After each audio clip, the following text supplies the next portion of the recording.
اگر کسی ملک کے عالم دین میں شر ہو تو پھر بھی بات بہت دور تک نکل جائے گی، کسی مسجد کے اندر کوئی نامناسب واقعہ ہو تو بات پھر دور تک نکل گئی، علم دینے والے اگر بے علمی پھیلاتے جائیں تو بات پھر دور تک نکل گئی۔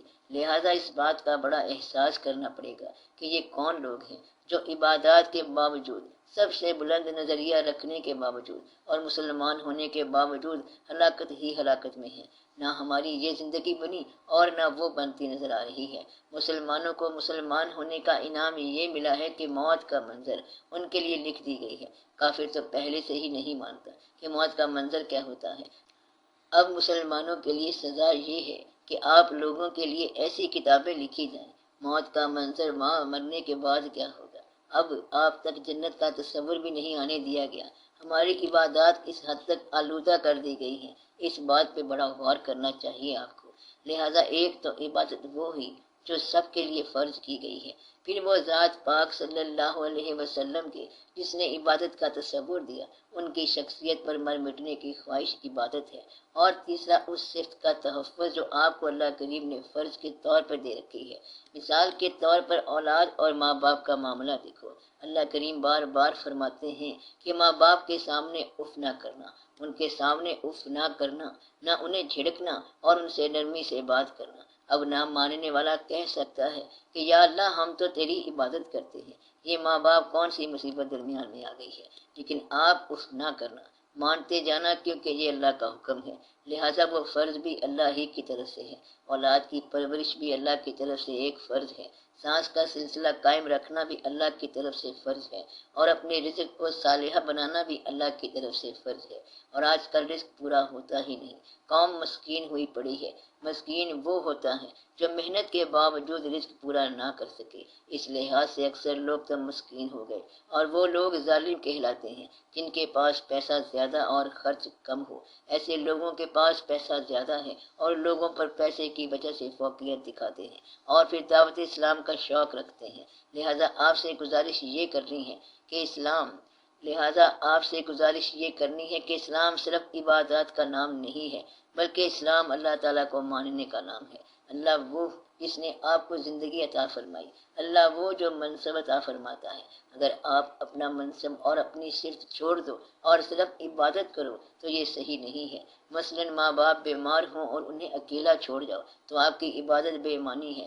اگر کسی مکان کو آگ لگی ہوئی ہے اور آپ عبادت کرتے جا رہے ہو تو مکان تو جل کے راکھ ہو جائے گا، پھر آپ کی عبادت آپ کے لیے کیا نتیجہ لائے گی، یہ سب کو پتہ ہونا چاہیے۔ تو عبادت کا مقصد یہ ہے کہ سب کو ایک جگہ جمع کر کے برابر کیا جائے۔ اقبال رحمۃ اللہ نے کہا تھا کہ بندہ و صاحب و محتاج ہو غنی ایک ہوئے، تیری سرکار میں پہنچے تو سبھی ایک ہوئے۔ تو اس کی سرکار میں صرف نماز میں نہیں پہنچنا بلکہ ہر وقت پہنچنا ہے۔ کہیں یہ نہ کہنا کہ نماز میں تو ہم ایک ہو جاتے ہیں لیکن بعد میں ہم الگ ہیں۔ وہ سرکار یعنی اللہ ہمیشہ ہی ہر جگہ ہی موجود ہے، وہ اس لیے موجود ہے تاکہ آپ ہر حال میں ایک ہو جاؤ۔ تو یہ جو تقسیم ہے بندہ و صاحب و محتاج کی، یہ تقسیم عبادت میں ہمیشہ حائل رہے گی۔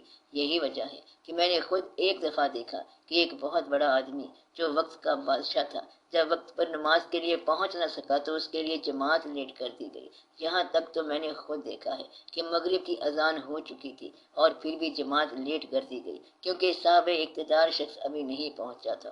تو آپ کا مولوی یہاں تک لے گیا ہے اسلام کو کہ اب آپ کا اسلام وہ سب سروینٹ ٹو دا رولرز ہو گیا۔ حکومت وقت کہتی ہے کہ آپ کوئی ایسی آیت پڑھو جو ہماری تقریر کے مطابق ہو، اور یہ ہوتا جا رہا ہے۔ اس لیے آپ اللہ کریم کے آگے دعا کرو کہ یا اللہ ہمیں عبادت کرنے سے پہلے ہماری اندر کی خامی دور کرنے کی توفیق عطا فرما تاکہ ہمارا باطن اللہ کو مان لے۔ اگر صرف زبان سے اللہ اللہ کہنا کافی ہوتا تو پھر طوطا تو سارا دن اللہ اللہ کرتا رہتا ہے، پھر بھی طوطا ہی رہتا ہے۔ تو مدعا یہ ہے کہ صرف زبان سے اللہ کہنے سے بات نہیں بنتی۔ یہ ناممکن ہے کہ ایک آدمی اللہ اللہ کرتا جائے اور پھر انصاف نہ کرے، رحم نہ کرے، احسان نہ کرے اور پیسے کے بل پر لوگوں میں ممتاز ہو جانا چاہے۔ اللہ کریم کا یہ حکم دیکھو کہ وہ لوگ جو مال جمع کرتے ہیں اور گنتے ہیں ان کے لیے کیا عذاب ہے۔ جو لوگ مال جمع کرتے ہیں اور گن گن کر رکھتے ہیں اور یہ خیال کرتے ہیں کہ یہ مال ہمیشہ ان کے پاس رہے گا، نہیں بلکہ وہ حطمہ میں پھینک دیا جائے گا جب اللہ کا حکم ہے کہ نماز پڑھو تو یہ حکم بچا لاؤ، اللہ نے ہی حکم دیا ہے کہ مال خرچ کرو، اب بندہ کہتا ہے کہ بعد میں دیکھیں گے، یہ شخص جھوٹا ہے۔ اللہ نے یہ حکم دیا کہ یتیم کا مال نہ کھاؤ، تمہارے پیٹ میں آگ نہیں ہونی چاہیے، کہتا ہے یہ بعد میں دیکھیں گے، پہلے ہم حج کر کے آ جائیں۔ یتیم کے مال سے حج کر کے آ گیا۔ مال یتیم ایسے ہے کہ فی بطونہم نارا، جیسے ان کے پیٹ میں آگ ہو۔ یہ کیسا مسلمان ہے جو یتیم کا مال کھا کے اللہ کے ہاں حج پہ جا رہا ہے۔ اب آپ غور سے دیکھو کہ حج اپنے اصل مفہوم سے الگ ہو گیا ہے۔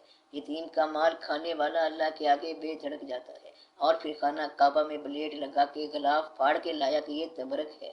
وہاں اور بھی واقعات ہو جاتے ہیں، خانہ کعبہ سے جوتے اٹھا لیتے ہیں۔ ایک سوڈانی عورت تھی، اس نے گرہ میں پیسے باندھے ہوئے تھے، کسی نے گرہ کاٹنے کی کوشش کی تو چونکہ اس نے پیسے پیٹ سے باندھ رکھے تھے لہذا اس بیچاری کا پیٹ زخمی ہو گیا۔ خانہ کعبہ میں گولی چلنے کا واقعہ تو خیر آپ نے اخبار میں پڑھا ہوگا۔ ایک آدمی نے خانہ کعبہ میں امام ہونے کا اعلان کیا، یا تو وہ جھوٹا ہے یا تم ظالم ہو، دونوں میں سے ایک سچا ہوگا، لیکن اسلام ٹوٹ گیا۔ اب اگر وہ امام جھوٹا ہے تو جھوٹا شخص خانہ کعبہ میں جھوٹ بول رہا ہے، بڑا ظالم ہے وہ۔ اگر وہ جھوٹا نہیں ہے تو پھر تم بہت ظالم ہو، تم نے سچے کو مار دیا اور خانہ کعبہ میں مار دیا۔ کہتے ہیں کہ پاکستان کو دیکھ لو، پاکستان میں تقریباً سارے ہی مسلمان ہیں، تو کیا ملاوٹ کوئی رام سنگھ کرتا ہے؟ کوئی ہندو آتے ہیں، چوری بھی ہوتی ہے، یہ مسلمان کرتے ہیں، ڈاکہ لگتا ہے، مسلمان لگاتے ہیں۔ اور نواب پور کا واقعہ کتنا سنگین تھا۔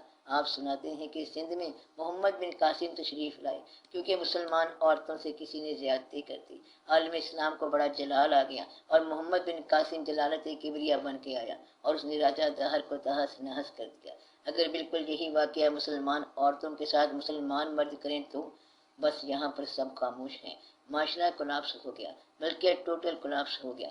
جب یہ ہو چکا ہے تو اب تم کون سے اسلام کو سٹریس کرتے جا رہے ہو؟ اس کا حل کیا ہے؟ تو پہلے کتا باہر نکالو، تم صرف بوکے نکالتے جا رہے ہو۔ خمیر اور ضمیر میں جو جھوٹ آ گیا ہے اس سے بچنے کی کوشش کرو۔ اس لیے میں کہہ رہا ہوں کہ عبادت میں ظاہری فارم کو بھی قائم رکھو، یعنی نماز، روزہ، حج اور زکوٰۃ، اور اللہ کی ذات سے وابستگی اتنی رکھو کہ آپ کو اس کی آن پر مر مٹنے کا کوئی موقع ملے تو اس کو غنیمت جانو۔ اس طرح نجات ہو جائے گی۔ حضور پاک صلی اللہ علیہ وسلم کی آن پر جان نثار کرنے کا کوئی موقع تلاش کرو، اگر ایسا موقع مل گیا تو بڑے نصیب کی بات ہوگی۔ اس عشق میں جان دے دینا بڑی بات ہے، پھر جو صفت خدا نے آپ کے اندر رکھی ہے اس کا تحفظ کرنا بھی بڑی عبادت ہے۔ اپنے فرائض خوش اسلوبی سے انجام دو، یہ عبادت ہے۔ وہ جو کام کرنے والا شخص ہے صحیح کام کرے، بنانے والا صحیح چیز بنائے، بیچنے والا صحیح بیچے، خریدنے والا صحیح خریدے، یہ سب عبادت ہی عبادت ہے۔ اس لیے عبادت کا بڑا خیال رکھو۔ آپ اپنی زندگی کا تحفظ کرو، یہ بھی عبادت ہے۔ لوگوں کی خدمت کرو، یہ عبادت ہے۔ یتیم کا مال نہ کھاؤ، یہ عبادت ہے۔ ماں باپ کا ادب کرو، خدمت کرو، یہ عبادت ہے۔ اولاد کی پرورش کرو، عبادت ہے۔ وعدے پورے کرو، عبادت ہے۔ تم جب اسلام کی انتہا بیان کرتے ہو تو حضور پاک صلی اللہ علیہ وسلم کو صادق الوعد کہتے ہو، کیونکہ آپ صلی اللہ علیہ وسلم سارے وعدے پورے کرتے ہیں۔ آپ صلی اللہ علیہ وسلم امین ہیں، آپ صلی اللہ علیہ وسلم صادق ہیں، تو پھر صادق کا دین ہو اور غیر صادق ماننے والے ہوں تو دین آپ کو کیا تاثیر دے گا؟ قرآن سچے اللہ کا کلام ہے، اور اگر پڑھنے والا جھوٹا ہو تو اثر کیا کرے گا؟ اللہ کا کلام ہے اور اس کو غیر متقی شخص پڑھ رہا ہے، اب کیا اثر ہوگا؟ اس لیے قرآن پاک کی تاثیر اس شخص پر بند ہے جو متقی نہ ہو۔ نماز کی تاثیر اس شخص پر بند ہے جس کا دل ایمان نہ لایا ہو۔ اسی طرح حج کی تاثیر اس شخص پر بند ہے جس کا دل حاجی نہ ہو۔ اس لیے کم از کم آپ اپنے باطن کا جائزہ لو کہ کون سی عبادت ہے جو رہ گئی ہے۔ بہت سی عبادتیں ہیں۔ انسان سے پیار کرو، انسانوں کو لائک کرو، کیونکہ اللہ کریم نے یہ انسان پیدا کیے ہیں۔ ایک آدمی انسان سے نفرت کرتا ہے اور نماز سے پیار کرتا ہے، وہ کیسے کہہ سکتا ہے کہ یہ عبادت ہے؟ اگر تم سڑک کے کنارے لگے ہوئے سائے دار درخت کاٹتے جاؤ اور کہو کہ میں خدمت کر رہا ہوں تو یہ خدمت نہ ہوئی۔ انسانوں کے لیے آسائش پیدا کرو، 4 دن کا میلہ ہے اور یہ گزر جانا ہے۔ اس زندگی میں انسانوں کے لیے کوئی خوبی اور کوئی بھلائی کر جاؤ۔ اللہ سے یہ نہ کہنا کہ میں نے نماز، روزہ، حج، زکوٰۃ کرایا ہے، لیکن انسانوں کو تو آپ ہی سنبھال۔ حقیقت میں تمہارا دل جو ہے وہ زبان کے ساتھ شریک ہی نہیں، گلے کے اوپر سے کلمہ نکل رہا تھا اور تمہارے اندر کچھ اور ہی واقعات ہوئے پڑے تھے۔ اس لیے ان باتوں کا خیال رکھو۔